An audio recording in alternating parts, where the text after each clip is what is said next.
The elders had spoken. Their judgment was final, absolute, and merciless. Mira stumbled through the knee-deep snow, her breath coming in ragged gasps that crystallized in the frigid air. Behind her, the warm glow of the colony settlement faded into the white void of the blizzard. They had cast her out, not for weakness, not for failure, but for something far worse in their eyes. She had questioned the protocol that humanity's scattered colonies across the frozen moon of Valkyries. 7 survived by one rule: conformity. The protocol dictated everything: work assignments, resource allocation, even genetic compatibility for reproduction. When Mira had refused her assigned pairing and dared to speak against the system during the assembly, the elders saw only one solution: exile into the endless winter. She had perhaps 3 hours before hypothermia claimed her. The thermal suit they'd allowed her was rated for survival, not comfort, and already her fingers tingled with the warning signs of frostbite.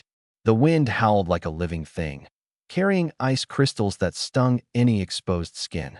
Mira wrapped her arms around herself and pressed forward, though she had no destination, no hope, no plan beyond the stubborn human refusal to simply lie down and die. That's when she saw the eyes point. 2 amber orbs gleamed in the whiteout, watching her with an intelligence that made her breath catch. The creature emerged from the storm like a shadow given form, a massive black wolf, its fur so dark it seemed to absorb the pale light. According to the colony archives, wolves had gone extinct on Earth centuries ago, preserved only in genetic databases. Yet here stood something that could only be a wolf, easily twice the size of the historical records suggested. Mira froze. The wolf, Fawn, she would later name it, tilted its head, studying her with those impossibly intelligent eyes. Then it did something that defied all logic. It moved between her and the wind, its massive body creating a windbreak. "You are protecting me," Mira whispered, her voice barely audible over the storm. Fun's response was to lie down in the snow, close enough that she could feel the heat radiating from its body. Survival instinct overrode caution. Mira pressed against the wolf's side, and immediately warmth enveloped her.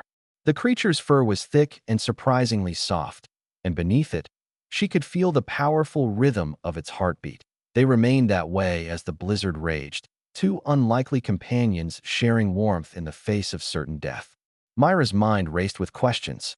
How had a wolf come to exist on this frozen moon? Why was it helping her? The legends among the younger colonists spoke of the ancients, the first human explorers who had terraformed Valkyries, 7 before the current colonies arrived. They had brought Earth species, attempting to create a stable ecosystem. But that was 200 years ago, and all such creatures were presumed dead, unless they had adapted. Unless they had evolved. As dawn broke and the storm finally subsided, Fun rose and began walking. The wolf looked back at Mira expectantly, as if to say, "Are you coming?" She followed, because what choice did she have? But with each step, something shifted inside her.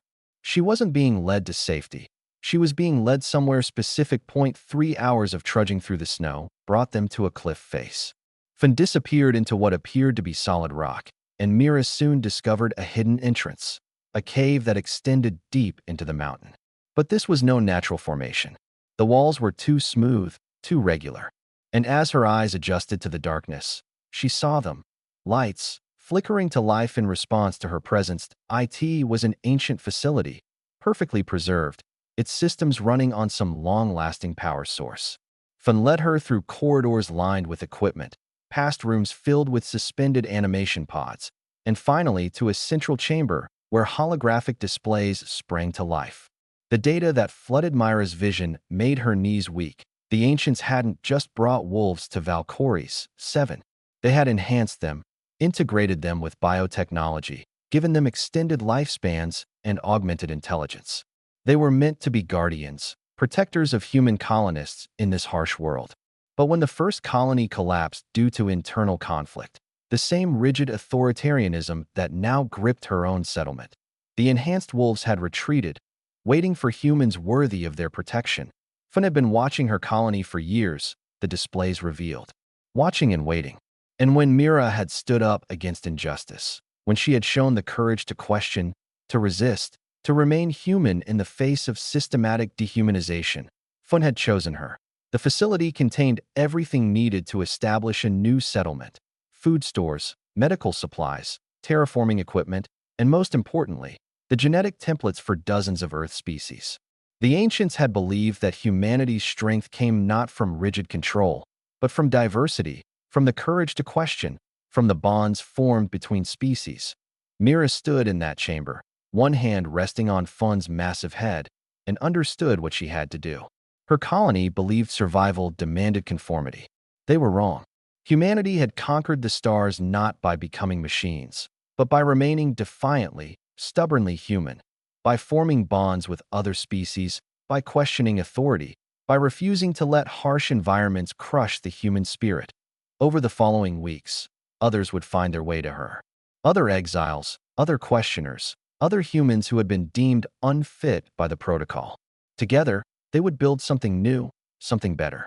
And they would have guardians, wolves who remembered what the ancients had known, that humanity's greatest strength lay not in its technology or its rigid systems, but in its capacity for compassion, for partnership, for the stubborn refusal to surrender in the face of impossible odds. Mira looked into Fun's amber eyes and smiled. They had tried to leave her to perish in the snow.